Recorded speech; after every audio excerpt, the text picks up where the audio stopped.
and persevered. Prologue. Richard.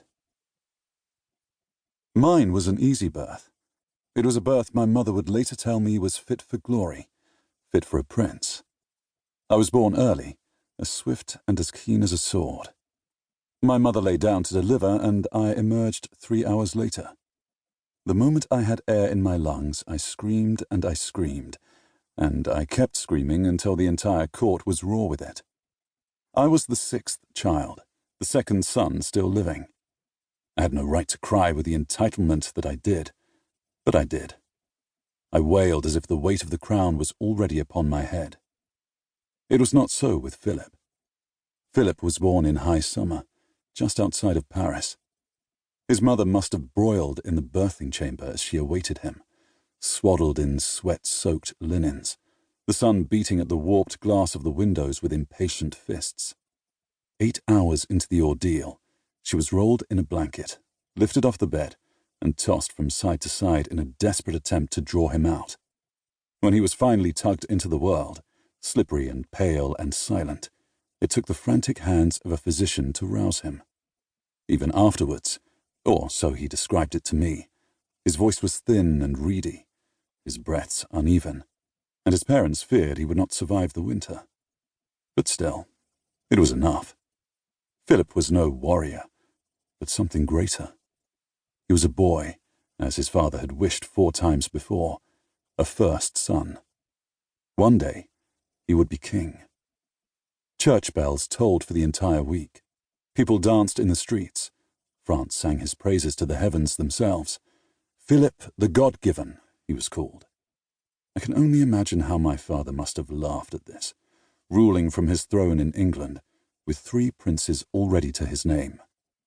I was with my mother at the time, but I remember her sitting with me, petting my head and murmuring into my ear. She often repeated these words as I grew older.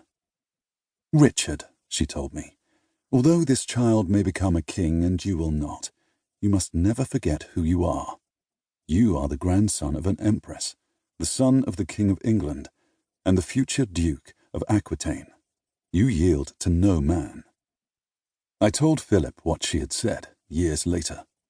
In hindsight, I doubt he believed me, but the way he smiled when I recounted it, his fingers curled around my wrist, my lips over the shell of his ear. Our little secret, Philip. I like to think that he wanted it to be true. It hadn't mattered. Not really. Nothing had mattered. With a pair of thrones between us, and my heart clutched like a rosary between his hands. Part 1. Descore. Chapter 1. Philip. At 13 years old, I almost died. I had gone riding with the court and ventured out too far. The forests outside of Paris are lovely in the spring, carpeted with bluebells, sunlight weaving between the oaks. But as night fell that day and the clouds roiled, the trees became a labyrinth of clawing fingers. Stumbling between them, the flowers tugged at my feet, pulling me into the mud. I could do little but sit curled up amongst the roots of a wizened beech, praying I would survive the storm. I remained lost in the darkness with only the torrential rain to keep me company, and when they found me in the morning, I was coughing and shivering, clinging to consciousness. I was only half-formed at that age, and the sickness came quickly. I was laid out upon my bed, flushed and trembling, sprawled like a prisoner on the rack. I spent most of my childhood swaddled in luxuries, furs, tutors, vellum, but when I think of my youth, the first thing I remember is the tang of my sweat in the air.